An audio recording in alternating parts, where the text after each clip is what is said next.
સંત શ્રી શ્યામ બાપુના આશીર્વચનમાંથી વિષય હું આત્મા અને ઉત્પત્તિ, પ્રકરણ હું કોણ છું તેમાં હુંની કક્ષા ત્રીજી, ભાગ 35।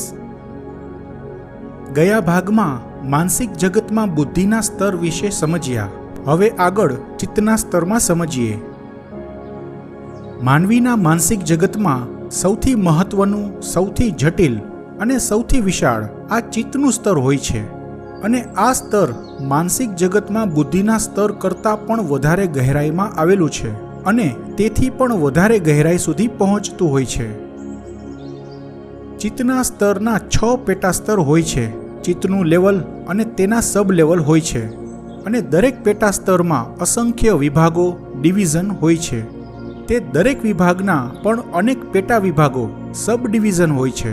માણસની જેવી લાયકાત, યોગ્યતા, જ્ઞાન હોય, જેવી જરૂરતો હોય તે પ્રમાણે તે દરેકના વિભાગો અને તેના પેટા વિભાગો બનતા હોય છે। આ બધા વિભાગો, પેટા વિભાગો સુરંગો દ્વારા જોડાયેલા હોય છે। ચિત્તના સ્તરની સુરંગો બહુ જ સાંકડી અને ઘણી લાંબી હોય છે।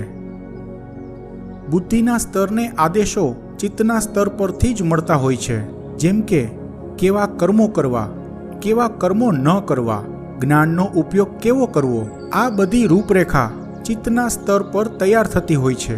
બુદ્ધિનું સ્તર આ ચિત્તના પેટા સ્તરના આદેશો મુજબ કાર્ય કરે છે। વર્તમાન જિંદગીની કાર્મિક ઉર્જા અને પૂર્વ જન્મોની કાર્મિક ઉર્જાનો હિસાબ, આ જન્મમાં ભોગવવા લાયક કાર્મિક ઉર્જા જેને ભાગ્ય કહેવામાં આવે છે તેનો હિસાબ, અનેક જન્મોની કાર્મિક ઉર્જાનો હિસાબ, આત્માની જિંદગીનું નફા નુકસાન ખાતું, વર્તમાન જિંદગીમાં આત્માની જિંદગીનો વિકાસ દર, આ તમામ બાબતોનો હિસાબ અહીં ચિત્તના સ્તર પર રહેતો હોય છે। જો સરખામણી બેન્કિંગ મેનેજમેન્ટ સાથે કરીએ તો ભૌતિક જિંદગીની તમામ વ્યવસ્થા ચિત્તના સ્તર પર થતી હોય છે, અને પૂર્વજન્મોની કાર્મિક ઉર્જા પ્રમાણે વર્તમાન જન્મમાં શરીરનું બંધારણ થયું હોય છે, દિમાગનું બંધારણ થયું હોય છે, અને તે રીતે માનસિક જગતનું જ્ઞાન દ્વારા નિર્માણ થયું હોય છે। અને આ બધા પરથી નક્કી થતું હોય છે કે તે વ્યક્તિ લાગણીશીલ બનશે કે લાગણીહીન, સંવેદનાઓનો ઉપયોગ કેવો કરશે, કેવો સ્વભાવ, કેવી આદતો, કેવી માનસિકતા પ્રાપ્ત કરશે, તેના દ્વારા કેવી જિંદગી જીવશે, જિંદગી સ્થિર હશે કે પરિવર્તનશીલ, વગેરે બાબતો પરથી જિંદગીની ગુણવત્તા અહીં ચિત્તના સ્તર પરથી નક્કી થતી હોય છે। મનના સ્તરનો ઉપયોગ કેટલો કરવો, બુદ્ધિના સ્તરનો ઉપયોગ કેટલો કરવો, તે બધું જ અને બધાનું સંચાલન પણ ચિત્તના સ્તર પરથી થતું હોય છે। પરંતુ ચિત્તનું સ્તર સીધું જ ભૌતિક શરીરને આદેશો આપી કર્મ કરાવી ન શકે। ચિત્તનું સ્તર બધા જ કાર્યો બુદ્ધિના સ્તર દ્વારા કરાવે, અને બુદ્ધિનું સ્તર તે બધા કાર્યો મનના સ્તર દ્વારા કરાવે। ચિત્તના સ્તર પાસે ભૌતિક શરીરનું સંચાલન કરવાની કોઈ સુવિધા કે આવડત નથી હોતી, એટલે કદાચ કોઈ કેસમાં જો એવું થાય કે ચિત્તનું સ્તર બુદ્ધિના સ્તરને આદેશો ન આપતા મનના સ્તરને સીધા જ આદેશો આપવા લાગે તો માનસિક બીમારી આવે છે। અને ક્યારેક ચિત્તનું સ્તર બુદ્ધિના સ્તરને અને મનના સ્તરને એમ બંનેને ઓળંગીને, બંનેને બાયપાસ કરીને સીધું જ શરીરને આદેશો આપવા લાગે તો તે માનસિક બીમારી વધારે ખતરનાક હોય છે। ચિત્તનું સ્તર જ્યારે બુદ્ધિના સ્તરને બાયપાસ કરે અથવા બુદ્ધિના સ્તરને અને મનના સ્તરને બંનેને બાયપાસ કરે તો માણસને માનસિક બીમારી થાય છે, અને ચિત્તના સ્તરની સુરંગો દ્વારા પણ માણસ દુઃખ ભોગવી શકે છે।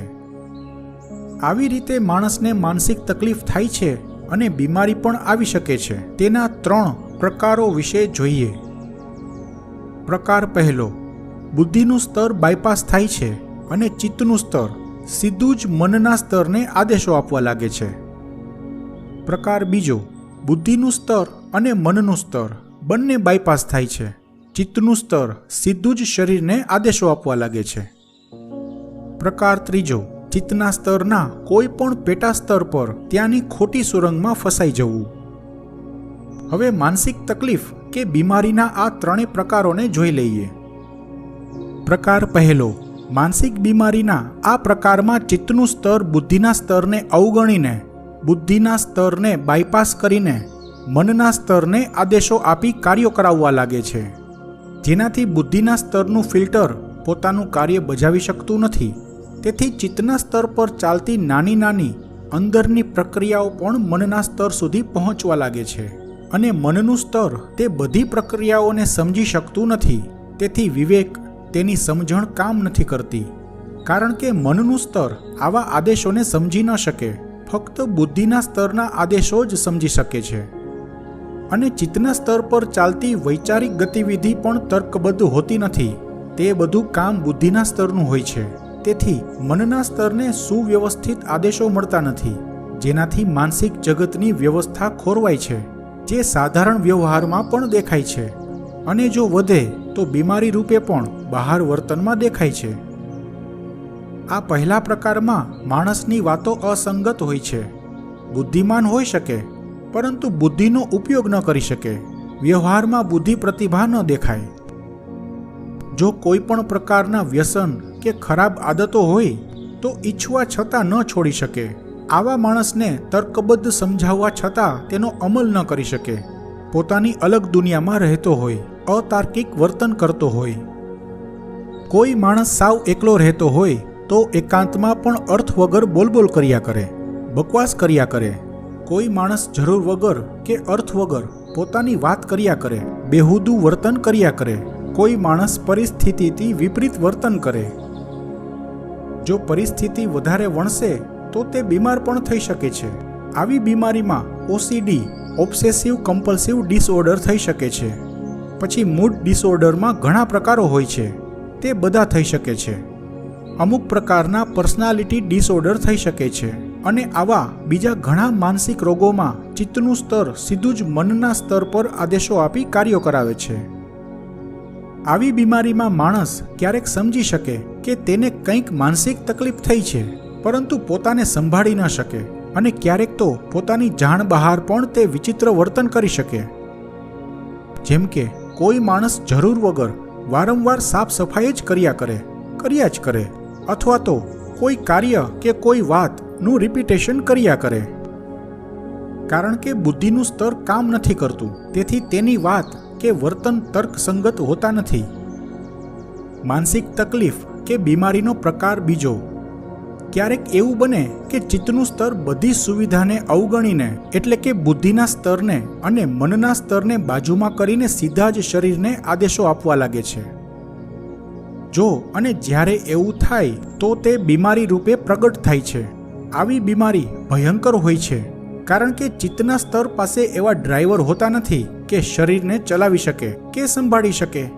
એટલે કે ચિત્તના સ્તર પાસે એવી કોઈ સુવિધા હોતી નથી કે શરીરનું સંચાલન કરી શકે. આવી બીમારીમાં સ્કિઝોફ્રેનિયા અને તેના દરેક પ્રકારો મુખ્ય હોય છે. હેલ્યુસિનેશન થઈ શકે છે. જ્યાં કશું જ ન હોય ત્યાં કંઈક દેખાય. પોતાની કલ્પના પ્રમાણે આકૃતિઓ સર્જાય, એટલે કે દેખાય. ડિલ્યુઝન થઈ શકે છે. ખોટા વિચારો જે સત્ય લાગવા લાગે છે.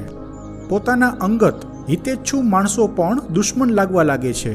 શંકાશીલ સ્વભાવ હોય છે.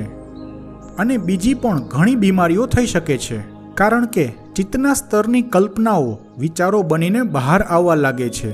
તેને રોકનાર બુદ્ધિનું સ્તર કે મનનું સ્તર હોતું નથી, તેથી કલ્પનાને હકીકત માની લે છે. હિપ્નોટાઇઝ અવસ્થા કે વશીભૂત થયા હોય તેવી દશા હોય છે. જેમ કે આપણે કહેવાય છે કે ટોળાને અક્કલ ન હોય, અથવા તો ભીડમાં માણસ ભાન ભૂલે. તેમાં પણ આ જ હાલત હોય છે. પહેલા અને બીજા બંને પ્રકારમાં આવી અવસ્થા રહે છે, ફક્ત તેની તીવ્રતાનો ફરક હોય છે. પ્રેત પિતૃના વળગાડ, પરકાયા પ્રવેશ વગેરે થઈ શકે છે. આ બધાને બીમારી કહી શકાય, કારણ કે ચિત્તનું સ્તર પોતાના શરીરને સંભાળી શકતું નથી. તેથી માણસ ધ્રુજવા લાગે છે, ધૂણવા લાગે છે, અને અર્થ વગરનો બકવાસ પણ કરે છે. તેમાં ક્યારેક સાચું પણ બોલે છે, ભવિષ્યની આગાહી પણ કરી શકે છે. તેની વાતો ક્યારેક સાચી એટલા માટે પડે છે કે ચિત્તના સ્તર પર અઢળક માહિતીઓ હોય છે. તેમાંથી ક્યારેક સાચી માહિતી આવી જતી હોય છે. જો કે એવું ક્યારેક જ બની શકે, પરંતુ અંધશ્રદ્ધાળુ તે માહિતીને પોતાની રીતે સાચી માની લેતા હોય છે. આવા બીમાર માણસો પોતાના અંતર્મનમાં જે કંઈ ચાલતું હોય તે પ્રગટ કરતા રહે છે. શું કરે છે, શું કામ કરે છે, એવું વિવેકભાન ભૂલી જાય છે. આવી બીમારી નીચી કક્ષાના એટલે કે પહેલી કક્ષાના, બીજી કક્ષાના લોકોમાં થવાની શક્યતા સૌથી વધારે હોય છે. તો અમુક અંશે ત્રીજી કક્ષાના કોઈ અંધભક્તમાં પણ વળગાડ, પરકાયા પ્રવેશ વગેરે થતું હોય છે. જ્યારે થાય ત્યારે થાય, બાકી નોર્મલ હોય છે, પાર્ટ ટાઈમ જોબ જેવું. આવી બીમારીમાં તે માણસને પોતાને જ ખબર નથી હોતી કે પોતે શું કરે છે. તેની જાણ બહાર પોતાનું શરીર અવ્યવસ્થિત રીતે કામ કરે છે. જો કે આ સાચી બીમારીની વાત કરી છે, બાકી તો બીજા ઘણા કારણો પણ હોય છે. આવી કોઈ બીમારી ન થાય તે માટે જ બુદ્ધિનું સ્તર અને મનનું સ્તર હોય છે, અને તેથી જ ચિત્તના સ્તર પરથી મળતા આદેશો બુદ્ધિના સ્તર પર જાય છે, અને બુદ્ધિનું સ્તર અતાર્કિક આદેશો રોકી દે છે, અને કામના અને બુદ્ધિગમ્ય આદેશોને વ્યવહારિક બનાવવા મનના સ્તર પર જવા દે છે. મનનું સ્તર ફરી તે આદેશોને ફિલ્ટર કરી વિવેકપૂર્ણ વ્યવહારિક આદેશોનો અમલ કરવા દિમાગને આદેશો આપે છે, અને પછી તે મુજબ શરીર કાર્ય કરે છે.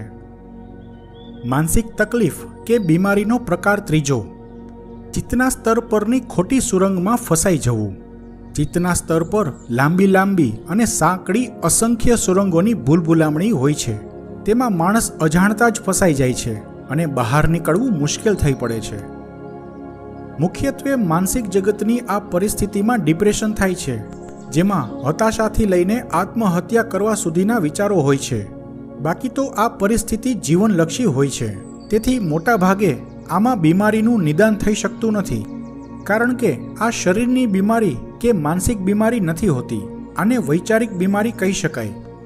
આમાં મોટા ભાગે કાર્મિક ઉર્જા કામ કરતી હોય છે. તેથી તે પરિસ્થિતિ તેનું ભાગ્ય બની જતી હોય છે. તેથી જીવન પણ બરબાદ થઈ જાય છે. આમાં માણસને પૂરેપૂરી ખબર હોય છે કે પોતે શું કરી રહ્યો છે, છતાં પોતાને રોકી નથી શકતો અને ન કરવાનું કરે છે.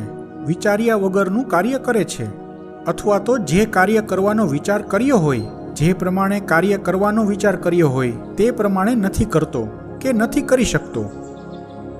કોઈ કાર્યમાં સફળતા મળવાની હોય, પરંતુ સફળ થયા વિના સફળતાના સપનાઓ જોવા લાગે છે અને આળસ કે બેદરકારીના કારણે ભૂલ કરી બેસે છે.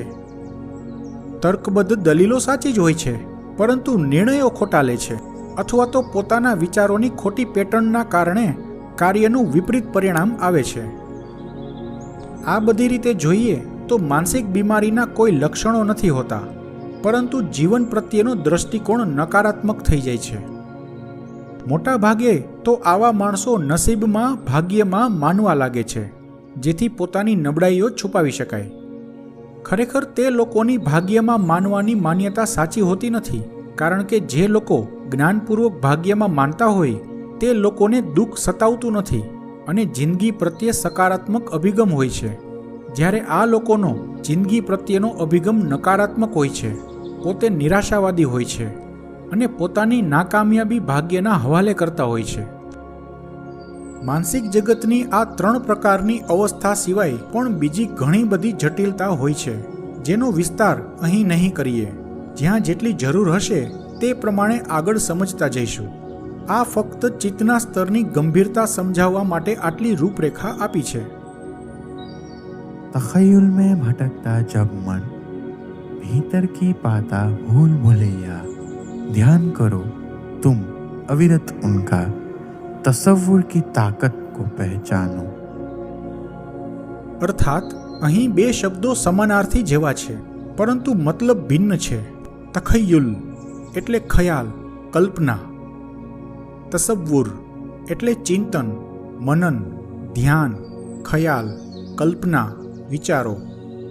સફળ થવાના સપનામાં ક્યારેક માણસ પોતાની યોગ્યતા ભૂલીને ખ્યાલોમાં, કલ્પનામાં ભટકવાનો ભ્રામક આનંદ ઉઠાવતો હોય છે, પરંતુ તેને ખબર નથી કે માનસિક જગતમાં ચિત્તના સ્તર પરની સાંકડી અને લાંબી લાંબી સુરંગોની ભૂલભુલામણીમાં પોતે ફસાઈ ગયો હોય છે, જ્યાંથી બહાર નીકળવું બહુ મુશ્કેલ હોય છે. જો સાચી રીતે ધ્યાન અવસ્થા પ્રાપ્ત થાય તો જ માણસ કલ્પનાઓ, વિચારોની શક્તિને સાચી રીતે ઓળખી શકે અને તેના દ્વારા પોતાની યોગ્યતાની પણ ઓળખ પ્રાપ્ત કરી શકે. એટલે કે પોતાના જ્ઞાનની, પોતાની યોગ્યતાની અને પોતાની ભીતર રહેલી ઉર્જાની માણસને જાણ થાય તો ખોટા સપના જોવાનું બંધ કરે અથવા યોગ્યતા અને ઉર્જા પર કામ કરે તો જ સફળતા પ્રાપ્ત થાય અને જીવન સાર્થક બને. સપનાઓ પરીક્ષા વગરના પરિણામો છે.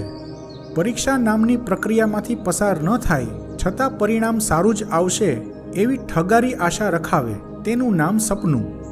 આવા સપનાઓ સાકાર ન બને. આવતા અંકમાં હું કોણ છું પ્રકરણમાં હુંની કક્ષા 3જી ચાલુ રહેશે, જેમાં ચિત્તના સ્તરમાં તેના પેટા સ્તરો વિશેની માહિતી સમજીશું.